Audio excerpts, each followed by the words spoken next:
क्या couple counselling जो एक वेस्टर्न कॉन्सेप्ट है, पाकिस्तान में भी लोग इसको अडॉप्ट कर रहे हैं? कपल काउंसलिंग होती क्या है? ग्लोबली अगर आप देखें तो जो डाइवोर्स रेट है वो बहुत ज़्यादा बढ़ना शुरू हो गया, खुला के रेशो बहुत ज़्यादा बढ़ना शुरू हो गया। आज तक सबसे वियर्ड केस कौन सा है कि जिसमें आपको वो हंसी भी आई हो कि ये भी वजह हो सकती है कि रिलेशनशिप के टूटने? जब मैं घर जाता हूँ तो मेरी मिसेज बीवी कम और नौकरानी ज़्यादा लग रही होती है और उससे बहुत ज़्यादा जो है ना वो स्मेल आती थी। 10-10 साल की हिस्ट्री है, 20-20 साल की सर हिस्ट्री है। आप उनसे पूछें कि जब आपकी लाइफ शुरू हुई थी तो क्या आपने कुछ प्रिंसिपल्स, कुछ बाउंड्रीज, कुछ चीजें सेट की थी? तो इस रिलेशनशिप में जो लोग अपनी terms and condition already decide करते हैं वो बहुत से कॉन्फ्लिक्ट से बच जाते हैं। मेरे पास क्लाइंट आ जाए हाथ भी उठ जाता है, अब मैडम क्या करे, मर्द हूं ना तो गुस्से में हाथ भी उठ जाता है। शौहर सामने बैठ के बोल रहा है ये जुबान बहुत चलाती है, नहीं वैसे रिस्पेक्ट करती है लेकिन जुबान बहुत चलाती है। बिस्मिल्लाहिर्रहमानिर्रहीम, अस्सलाम वालेकुम। दानिश्वर के साथ मैं हूं मसूद रज़ा और आज की पॉडकास्ट में हम बात करेंगे रिश्तों के हवाले से, रिलेशनशिप्स के हवाले से, ब्रेकअप के हवाले से।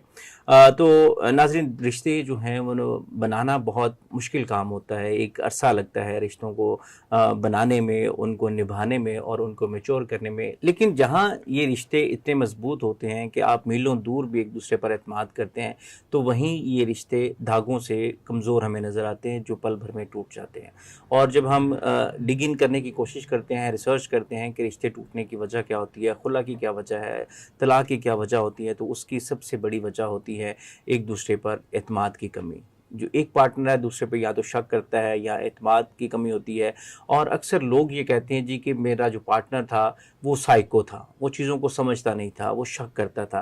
तो आज हमने इस मौजू पर बात करनी है कि अगर रिश्ते टूटने से पहले अगर दोनों पार्टनर्स जो हैं वो एक काउंसलिंग सेशन ले लें, कपल काउंसलिंग जिसको कहा जाता है, और ये दुनिया भर में आम हो रही है। ये जो कपल काउंसलिंग है कि लोग बात करते हैं, वो किसी थर्ड पार्टी को इन्वॉल्व करते हैं, किसी साइकेट्रिस्ट को, किसी साइकोलॉजिस्ट को, और अपना रिश्ता बचाने की कोशिश करते हैं। तो आज हम इस मौजू पर बात करेंगे कि ये कपल काउंसलिंग क्या होती है और ये क्या वाकई ही कई रिश्ते टूटने से बच सकते हैं अगर इस प्रैक्टिस को पाकिस्तान में भी आम किया जाए। तो इस मौजू पर बात करने के लिए मेरे साथ बहुत ही टैलेंटेड साइकोलॉजिस्ट मौजूद हैं।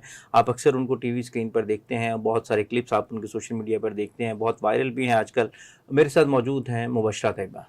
Mubashra, welcome to Danishwar. Thank you sir for having me. क्या हाल है आपका? खैरियत से? जिस तरह मैंने इंट्रो में बताया कि रिश्ते जहाँ पे इतने मजबूत होते हैं कि मीलों दूर बैठा पार्टनर अपने जो पार्टनर होता है उस पर एतमाद कर रहा होता है, और ये रिश्ते एतमाद की बेस पर ही चलते हैं। ये बिल्कुल एक तस्बीह की तरह होती हैं जो एतमाद के जिसमें मन के होते हैं सारे, लेकिन ये बाद वक़्त इतने वीक साबित होते हैं कि पल भर में टूट जाते हैं। तो क्या कपल काउंसलिंग जो एक वेस्टर्न कॉन्सेप्ट है, पाकिस्तान में भी इस पर लोग इसको अडॉप्ट कर रहे हैं? और ये सबसे पहले मैं ये जानना चाहूँगा ये कपल काउंसलिंग होती क्या है? अच्छा, बहुत सबसे पहली तो बात ये है कि आपने बहुत इंपॉर्टेंट टॉपिक को हाईलाइट किया है, क्योंकि जो कपल थेरेपी है ये इसके बारे में ज़्यादा लोगों को अवेयरनेस नहीं है।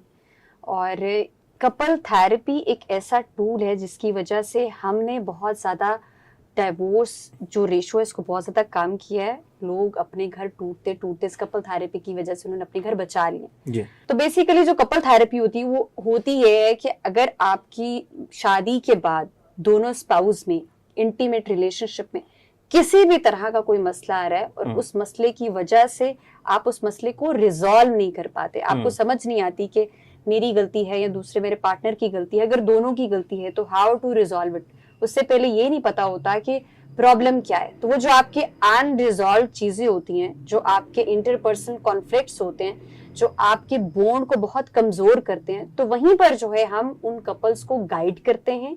ये काइंड ऑफ अ साइकोथेरेपी है कि जहां पर हम दोनों पार्टनर्स को एक साथ अपने क्लिनिक पर बुलाते हैं और एक साथ उनकी जो हिस्ट्री लेते हैं कि एक पार्टनर को दूसरे पार्टनर से क्या मसाइल हैं, क्या इश्यूज हैं, अंडरस्टैंडिंग में कहाँ इशू आ रहा है, इमोशनली कहाँ ये लोग डिस्टर्ब हैं, कौन से ऐसे उनकी कोर प्रॉब्लम्स है जो उनके रिलेशनशिप को तोड़ते हैं, कमजोर करते हैं, जिनकी वजह से उनका जो रिलेशनशिप है वो अनहेल्दी है। तो उसके बाद हम उसके अकॉर्डिंगली जो दोनों पर्सन्स हैं उनके अकॉर्डिंगली, उनके प्रॉब्लम्स के अकॉर्डिंगली हम उनको गाइड करते हैं और डिफरेंट थेरेपीज के थ्रू जो है वो हम उनके जितने भी प्रॉब्लम्स हैं उनके मैनेजमेंट प्लान जो है वो उनके अकॉर्डिंगली कस्टमाइज करके उनको बताते हैं, और जिन पर वो डेफिनेटली डे टू डे अपनी चीजों पर काम करते हैं। और हमने देखा है कि दोनों पार्टनर्स कि सबसे बड़ा जो साइन है जब वो आपके क्लिनिक पर आ गए तो इट मींस कि इस रिश्ते को बचाना चाहते हैं। तो वो उसके बाद जो है वो चीजें उनको काफी हेल्प करती है। मतलब मैं ये नहीं कह सकती कि आज तक पिछले मेरे 5 सालों में जितनी मैंने प्रैक्टिस की है कि मेरे पास कोई कपल आया हो या फिर कभी कोई वाइफ आई हो या हस्बैंड आया हो तो वो थेरेपी सेशंस के बाद उसने कभी सोचा हो कि मैं अपनी इस शादी को या इस रिलेशनशिप को एंड करूंगा। हमेशा वो उसके ऊपर एफर्ट पुट करने की कोशिश करते हैं, इसको बचाने की कोशिश करते हैं। तो couple therapy is very very important tool in your life. आपने बहुत, आज का जो टॉपिक है ना वो बहुत ज्यादा जरूरी है। वो जरूरी इसलिए भी है कि हम देखते हैं कि पाकिस्तान में बल्कि ग्लोबली अगर आप देखें तो जो डाइवोर्स रेट है वो बहुत ज्यादा बढ़ना शुरू हो गया, या खुला की रेशो भी बहुत ज्यादा बढ़ना शुरू हो गई। तो इसमें जो सबसे मेन चीज होती है, जब मेरे क्लिनिक पर जितने भी लाइक कपल्स आते हैं, खा वो अकेले आए या फिर दोनों आए कपल थेरेपी के लिए या इंडिविजुअल सेशन के लिए, तो उसमें जो बहुत ज्यादा चीजें होती हैं कि उनके बहुत ज्यादा अनरिजॉल्व जो कॉन्फ्लिक्ट्स होते हैं, जो उनकी इमोशनल डिसरेगुलेशन है, जो उनके मेंटल हेल्थ इश्यूज हैं, कुछ उनके अपने इंडिविजुअल लेवल पर इतने अनरिजॉल्व इशू होते हैं जो वो रिजॉल्व नहीं करते। तो अल्टीमेटली वो जो आपका रिलेशनशिप है उसकी वजह से भी डिस्टर्ब होता है। और उसके बाद जो है वो हमारा जो एक शादी का बॉन्ड है वो डे बाय डे जो है वो कमजोर होना शुरू हो जाएगा। तो वहां पर हल्की सी गलतफहमी, हल्का सा शक, कोई भी ट्रिगर आपके उस रिलेशनशिप को एंड कर सकता है। क्यों? क्योंकि मोस्टली आपने देखा होगा कि किसी से भी पूछे, क्योंकि मेरे क्लिनिक पर जब कुछ ऐसे केसेस आते हैं जहां पर एक दफा डिवोर्स हो चुकी होती है या 2 दफा जो है वो मर्द जो है वो गुस्से में जो है वो जवाब दे चुके होते हैं कि मैंने तुम्हें तलाक दी, तो उसमें हम क्या देखते हैं कि आपने जब बात की तो पिछला कोई अनरिजॉल्व आपका ट्रॉमा था या कोई पास्ट की कोई बात थी, लड़ाई थी जो रिजॉल्व नहीं हुई थी, तो वो नेक्स्ट ट्रिगर करगी आपको नेक्स्ट लड़ाई में। तो तब गुस्से में आपसे बर्दाश्त नहीं हो सका और आपने गुस्से में वो अल्फाज बोल दिए। तो ये वो सारी चीजें होती हैं जो आपके इंटीमेट रिलेशनशिप में अनरिजॉल्व होती हैं, जिनकी वजह से आपको नहीं पता चल रहा होता कि आप इमोशनली कैसे रिएक्ट कर रहे हैं, आपके जो एक्शंस है वो किस तरह से हैं, आप कैसे अनसर्टेन सिचुएशन में रिस्पॉन्ड कर रहे हैं। तो उसके लिए बहुत ज्यादा जरूरी होता है कि आप कपल थेरेपी लें। अब कपल थेरेपी में होता क्या है कि बेसिकली हम दोनों स्पाउस को बुलाते हैं और उसके बाद हम जो है वो दोनों की बात सुनते हैं कि आपके जो कोर प्रॉब्लम्स हैं वो कौन से हैं दोनों के, और फिर उसके अकॉर्डिंगली जो उनके मसाइल होते हैं हम उनके अकॉर्डिंगली उन्हीं का मैनेजमेंट प्लान बनाते हैं। उनके जो भी इमोशनल डिसरेगुलेशन होती है, जो भी उनका बिलीफ सिस्टम होता है, अंडरस्टैंडिंग में मसला आ रहा है या मेंटल हेल्थ इश्यूज उनको किसी तरह के भी फेस करने पड़े, तो वहां पर जाकर हम जो है वो उनको हेल्प करते हैं, गाइड करते हैं। और ये जो कपल थेरेपी है, मैंने ये देखा है कि इसकी वजह से मेरे क्लिनिक में पिछले 5 साल से मैंने नहीं देखा कि कोई ऐसा क्लाइंट हो जो डिवोर्स की वजह से कि मैं डिवोर्स लेना चाहती हूँ या मैं खुला लेना चाहती हूँ या मैं डिवोर्स देना चाहता हूँ, वो हमारे पास आया हो और उसको हेल्प ना मिली हो या फिर वो अपने उस जो फैसला है उसने उसको चेंज ना किया हो। तो कपल थेरेपी जो बेसिकली आपका जो रिश्ता टूटने का डिसीजन है ना, थॉट है, उसको भी ब्रेक करता है, बल्कि आपको इस चीज के लिए मोटिवेट करता है कि आपकी थोड़ी सी एफर्ट से, आपके थोड़े के काम से इस रिलेशनशिप पर अगर थोड़ा सा काम करें तो आप इस रिश्ते को बचा सकते हैं, और लोग बचाते भी। अच्छा मुबशर, इसमें होता ये है कि जब हालात इस नहज पे पहुंच जाते हैं तो उसमें कन्विंस कैसे किया जा सकता है एक दूसरे को, क्योंकि लोग तो बात भी नहीं सुन रहे होते एक दूसरे की, और हल्की सी छोटी सी बात भी वो ट्रिगर कर रही होती है रिलेशनशिप को, और यही चीज़ें फिर छोटी छोटी चीज़ें जो हैं वो हमें खुला की शक्ल में या तलाक की शक्ल में नज़र आती हैं या ब्रेकअप की शक्ल में नज़र आती हैं।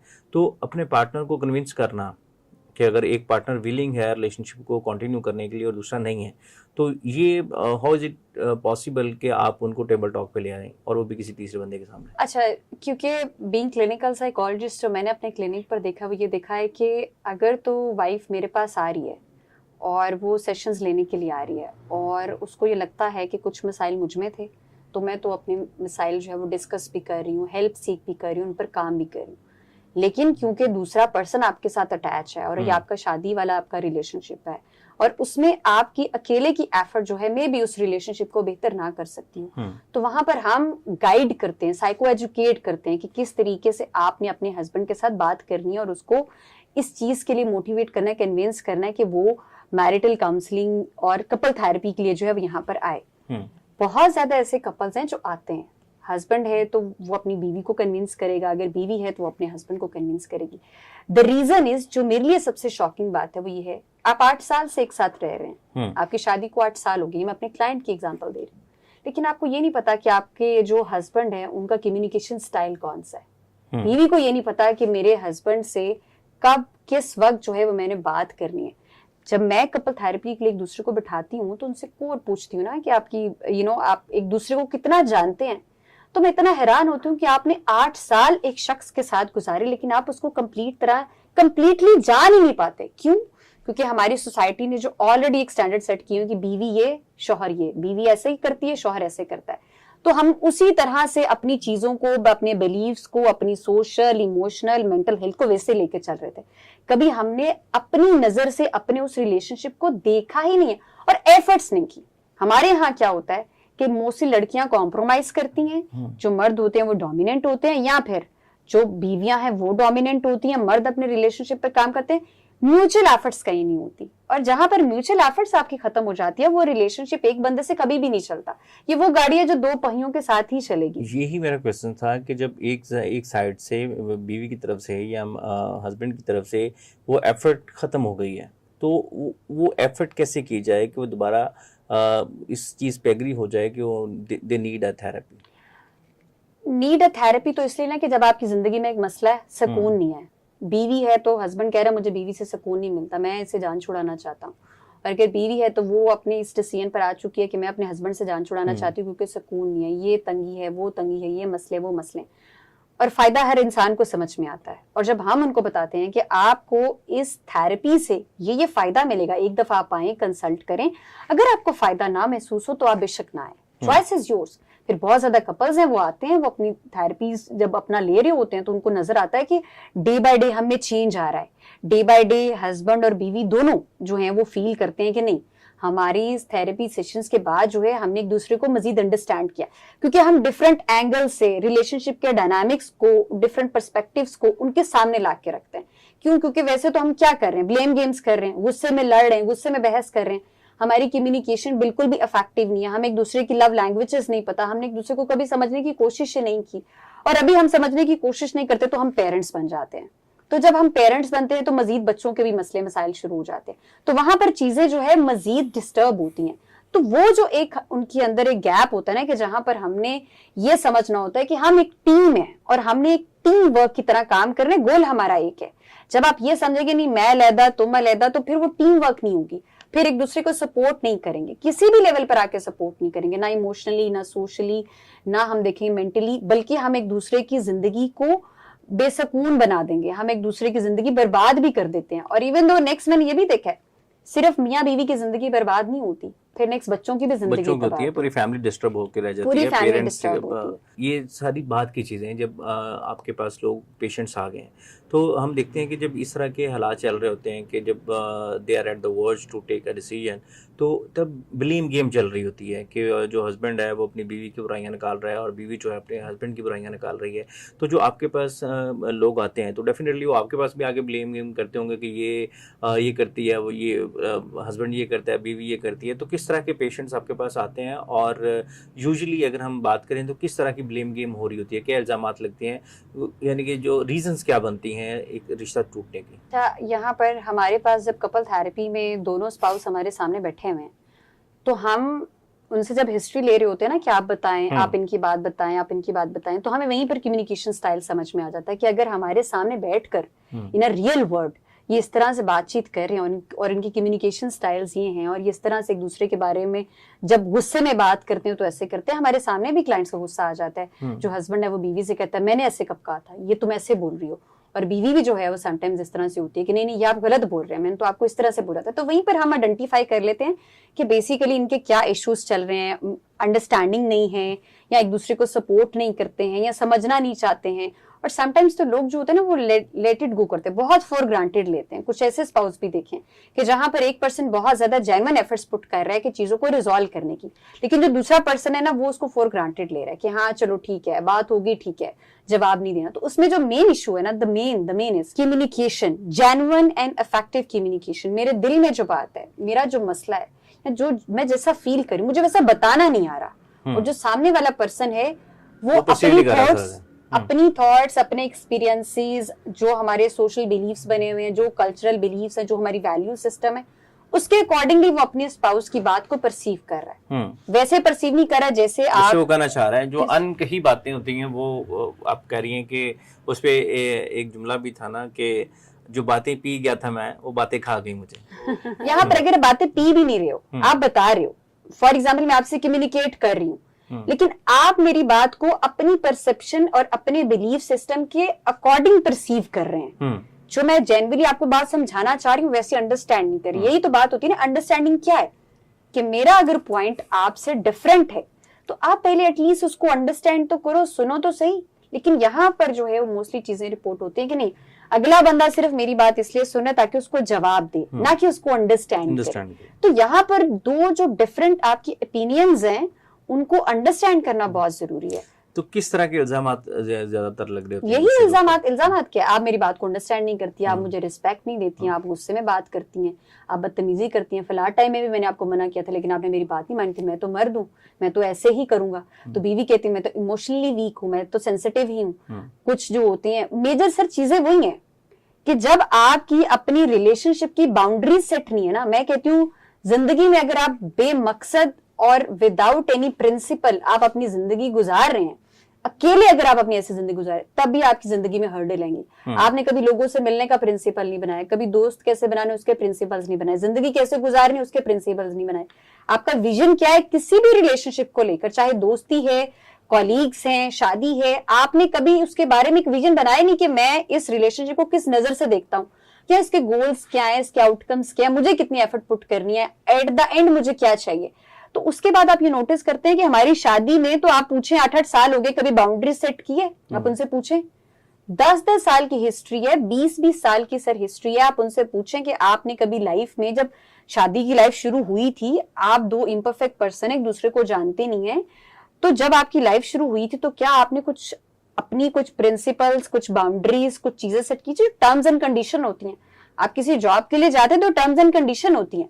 तो इस रिलेशनशिप में जो लोग अपनी terms and condition already decide करते हैं वो बहुत से कॉन्फ्लिक्ट से बच जाते हैं। आपके जो इंटरपर्सनल कॉन्फ्लिक्ट्स होते हैं, जो आपके इश्यूज जिनको आप रिजॉल्व नहीं कर पाते हैं, आप उनको बड़े अच्छे तरीके से रिजॉल्व करें। जो मेन लगता है ना वो यही है कि आपने बाउंड्री सेट नहीं की। फॉर एग्जाम्पल बाउंड्री क्या है कि मुझे अगर गुस्सा आएगा तो आप खामोश रहेंगी, आपको गुस्सा आएगा तो मैं खामोश रहूंगी। अब ये क्या करें? रिस्पेक्ट करें, क्योंकि बाउंड्री सेट नहीं है। इस रिश्ते में कोई विजन नहीं था, बिल्कुल go with the flow start हो गया। जब आपको गुस्सा आया, आपने अनकॉन्शियसली उस सिचुएशन में रिएक्ट किया। मेरे पास क्लाइंट आ जाए, हाथ भी उठ जाता है। अब मैडम क्या करे, मर्द हूं ना तो गुस्से में हाथ भी उठ जाता है। अब बीवी कहती है हाँ वही, कोई मसला नहीं, रिस्पेक्ट देते हैं मुझे, लेकिन ये है कि मेरी बात को इस तरह से अंडरस्टैंड नहीं करते। अब बीवी से पूछें कि आप उस टाइम पर क्या करती है? बीवी भी क्या कर रही है? चीख रही है, जुबान चला रही है। बीवी भी जुबान। अब शौहर सामने बैठ के बोला ये जुबान बहुत चलाती है, नहीं वैसे रिस्पेक्ट करती है लेकिन जुबान बहुत चलाती है। आपने एक बात को अंडरस्टैंड करना है, शादी वाले रिलेशनशिप में if I am giving you the 100% respect and love, आप डेफिनेटली मुझे रिस्पेक्ट देंगे। आप मुझे 100% रिस्पेक्ट और लव दे रहे हैं, डेफिनेटली मैं आपको ओनरशिप दूंगी। प्रॉब्लम शुरू ही वहां से होता है जब आपका कॉन्फ्लिक्ट आता है, जब अनसर्टन सिचुएशंस आती हैं, जब आपकी लाइफ में स्ट्रेसर्स आते हैं। वहां पर आपने बाउंड्रीज डिसाइड करनी होती है कि हमारी जिंदगी में जब अनसर्टन सिचुएशन होगी, लाइफ में कॉन्फ्लिक्ट आएगा, स्ट्रेसर होंगे, तो हमने उस टाइम पर म्यूचुअली एक टीम वर्क में किस तरह से एक दूसरे को सपोर्ट करते हुए काम करना है। ये बाउंड्रीज जब आपकी डिसाइड नहीं होती तो आपके ज़हन में सिर्फ एक सोल्यूशन निकलता है, वो है सेपरेशन, खुला, डिवोर्स। तो इस पर काम करना जो है वो बहुत जरूरी, मेनली चीजें यही हैं। आज तक सबसे वियर्ड केस कौन सा है कि जिसमें आपको हंसी भी आई हो कि ये भी वजह हो सकती है कि रिलेशनशिप के टूटने की? बड़ा अच्छा क्वेश्चन पूछा आपने, और बल्कि इसी के साथ मुझे अपने क्लाइंट की एग्जांपल भी याद आ गई है। एक लड़की मेरे पास आई थी और उसकी शादी हुई थी व्हेन शी वाज लाइक 20 और उसके हस्बैंड की एज होगी अराउंड 30। और मतलब वो मेरे पास आई और उनकी शादी को साल हुआ था। साल पहले निकाह हुआ था, 1 साल निकाह रहा, फिर 1 साल उनकी शादी को हुआ था जब वो मेरे पास आई थी। तो मैंने उनसे पूछा कि वो कहती नहीं, मैं बस डिवोर्स लेना चाहती हूँ, वो मुझे बिल्कुल रिस्पेक्ट नहीं करता, वो बिल्कुल मेरा ख्याल नहीं रखता और ये वो। तो मुझे लगा पता नहीं कितना बड़ा इशू है जिसकी वजह से बंदी बस कह रही कि मुझे डिवोर्स है। मैं आपके पास इसलिए आई हूँ कि बस मेरे पेरेंट्स को कन्विंस करें कि डिवोर्स लेनी, मुझे डिवोर्स ले, क्योंकि मेरे पेरेंट्स कहते हैं कि नहीं आप इस रिलेशनशिप को टाइम दें। मैंने कहा चलो ठीक है, वो मैं बिल्कुल आपके पेरेंट्स से बात करूंगी और आपकी ही बात मानी जाएगी। लेट्स एक्सप्लोर द रीजंस कि क्या रीजंस है जिसमें। तो जी क्या रीजन, नहीं वैसे हर चीज उसमें अच्छी है, ये भी अच्छा है वो भी अच्छा है, लेकिन बात ये थी कि हम लोग बाजार गए थे, मार्केट में गए थे, और मैंने उनसे कहा कि मुझे एक्स्ट्रा चीजें लेनी है, और उन्होंने कहा नहीं नहीं घर वापस चलो, मैं बहुत थक गया हूँ। लेकिन फिर भी उन्होंने ना, मतलब मैंने जब उन्हें बार बार इंसिस्ट किया तो उन्होंने सिर्फ आधा घंटा जो है वो मेरे साथ मजीद शॉपिंग की, लेकिन आधे घंटे के बाद जो है वो मुझे घर लेके चला गया, और फिर रास्ते में उसने मुझसे सॉरी भी की। आप सोच सकते हैं कि एक बच्ची का इमेच्योरिटी का लेवल क्या है, कि वो जो मुझे हिस्ट्री बता रही है उसमें भी कितने पॉजिटिव पॉइंट्स बता रही है। मैंने उससे पूछा डिसरिस्पेक्ट किधर है, आधा घंटा मजीद आपको दे दिया, सॉरी भी कर लिया, सॉरी भी उसने रास्ते में कर लिया, फिर मसला नहीं, उसने मुझे वहां पर सबसे पहले डिसरिस्पेक्ट तो किया था ना सबके सामने, सबके सामने उसने मुझे गुस्से में कहा चलो अब बस, इससे ज्यादा मजीद शॉपिंग नहीं होगी, इससे ज्यादा हम किसी दुकान में नहीं जाएंगे, चलो घर चलें, मतलब इस तरीके से उसने बोला कि उसने बोली। और इसके बाद जी वो चाहती हैं कि मुझे जो है वो अपने हस्बैंड के साथ नहीं रहना, क्योंकि उसको तो बात करने की तमीज नहीं है, उसको तो बोलने की तमीज नहीं है, ये तो बहुत गलत बात है। मैंने इसको फिर वो सारी चीजें हमने आइडेंटिफाई कराई जो उसमें अच्छी हैं। फिर हम उनको कहते हैं कि लुक एट योरसेल्फ, हम भी कभी कभार जो है वो उतने परफेक्ट नहीं होते जितने हम दिखाने की कोशिश करते हैं, तो कहीं ना कहीं आपको भी उसने बहुत मार्जिन दिया होगा।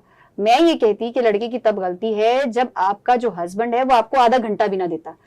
इसी तरह से किसी हस्बैंड की तरफ से कोई वियर्ड चीज के जो उसने इल्जाम लगाया हो कि मैं ये मेरी बीवी ये नहीं करती है, ये करती है? हाँ, एक दफा मेरे पास एक क्लाइंट आया था और उसने ये बोला था कि मैं जब भी घर जाता हूँ ना तो मेरी जो मिसेज हैं, मुझे बहुत शौक है कि मेरी मिसेज तैयार होके रहे, लेकिन जब मैं घर जाता हूँ ना तो मेरी मिसेज बीवी कम और नौकरानी ज्यादा लग रही होती है, और उससे बहुत ज्यादा जो है ना वो स्मेल आती थी क्योंकि वो नहाती नहीं थी। और जब वो बीवी, मैंने कहा आपने ये बात कम्युनिकेट की अपनी वाइफ को कर, तो फिर उस बीवी ने कहा कि मैं सारे दिन इतने काम करती हूँ, बच्चे तुम्हारे संभालती हूँ, घर के सारे काम करती हूँ, तो मुझे नहाने का टाइम नहीं मिलता। तो यहाँ पर एक बड़ी वो सिचुएशन, आहिस्ता आहिस्ता चीजें बढ़ती गई लड़ाई, और फिर उसके बाद चीजें डिवोर्स तक पहुंची, देन वो चीजें जो है वो मेरे पास आई। तो मुबश्शिर आपने अभी एक एग्जांपल दी एक टीन एज लड़की की, जब वो शादी हुई थी फिर उसको हैंडल करना नहीं आया हस्बैंड का, जो उसकी एज गैप था जिसके साथ। तो मैं ये जानना चाहूँगा कि अक्सर पाकिस्तान में तो ये ट्रेंड तकरीबन अभी भी 70-80% जो मैरिजेस हैं वो अरेंज मैरिजेस होती हैं, और जिसमें हमारे यहाँ तो बिल्कुल भी ये कल्चर ही नहीं है कि हम बेटा है या बेटी है उसकी तरबियत करें कि उसने how to deal with his or her spouse after the marriage. तो प्री मैरिज काउंसलिंग कितनी ज़रूरी है आज के दौर में? सिर्फ टीन मैरिज नहीं, मैं तो कहूँगी आपकी जिस उम्र में भी शादी हो रही है तो आपको ज़रूर जो है वो प्री मैरिटल काउंसलिंग के लिए जाना चाहिए, आपको मस्ट जाना चाहिए। मेरी शादी होगी तो मैं उससे पहले मैं खुद अपने लिए भी ये चीज चूज करती हूँ कि मैं खुद प्री मैरिटल काउंसलिंग के लिए जरूर जाऊंगी। क्यों? क्योंकि उसमें क्या है, आपने बात की अरेंज मैरिजेस में आप दो डिफरेंट पर्सन्स हैं, आप दोनों की फैमिलीज को नहीं जानते, बैकग्राउंड को नहीं जानते, वैल्यूज को नहीं जानते, आप सिर्फ बेसिक जानते हैं। बेसिक में भी क्या जानते हैं? क्वालिफिकेशन, सिबलिंग्स, कितना कमाता है, कहाँ रहता है और क्या जॉब है, दैट्स इट। इसके बाद आप और उसके बारे में मजीद कुछ भी नहीं जानते। तो उसके लिए बहुत जरूरी होता है कि हम एक दफा किसी भी एक्सपर्ट के पास जाएं, अपने जो शेयर्ड गोल्स हैं, जो शेयर्ड वैल्यूज हैं, जो हमने नेक्स्ट अपनी लाइफ में शेयर करनी है, जो हमने साथ लेके चलनी है, एटलीस्ट उसके बारे में एक दफा बात हो। जैसे मैं पहले बात करी थी कि आपकी बाउंड्रीज कैसे सेट होंगी, हम ये डिसाइड करेंगे कि अच्छा मेरे ये वीक एरियाज हैं, आप उनमें मुझे किस तरह से सपोर्ट कर सकते हैं। ये मेरे वीक है ना, परफेक्ट तो हम हो नहीं सकते, लेकिन मेरे अंदर ये वीक पॉइंट्स हैं। फॉर एग्जाम्पल आपका स्पाउस जो है वो शादी से पहले आपको बताया कि मेरे अंदर जो है ना वो गुस्सा है, तो वहां पर क्वेश्चन ये नहीं बनता कि आप किसी के गुस्से की वजह से उसको छोड़ दें। हम ये देखेंगे कि गुस्से में उसका रिएक्शन क्या होता है, गुस्से में वो किस तरह से अपने गुस्से को मैनेज करने की कोशिश करता है। अगर तो हम कहें कि जी गुस्से में वो कहते हैं नहीं जी गुस्से में तो मुझे पता ही नहीं चलता, मैं किसी पर हाथ भी उठा देता हूँ, गुस्से में तो मैं चीजें भी तोड़ देता हूँ, तो ये जो सिचुएशन है वो वर्नरेबल है। तो फिर वहां पर जो है वो देखना ये पड़ेगा कि वो जो शख्स है क्या ये रेडी है खुद को बदलने के लिए, चेंज करने के लिए। फिर उसको टाइम दें, फिर देखेंगे उसके बिहेवियर में कितनी चेंजिंग्स आती हैं। ऐसा तो नहीं है ना कि हम जो है ना वो हमें पता है कि आगे कुआं है तो हम फिर भी जाके उसमें छलांग लगा दें। तो उसके लिए ये pre marital counselling is very important.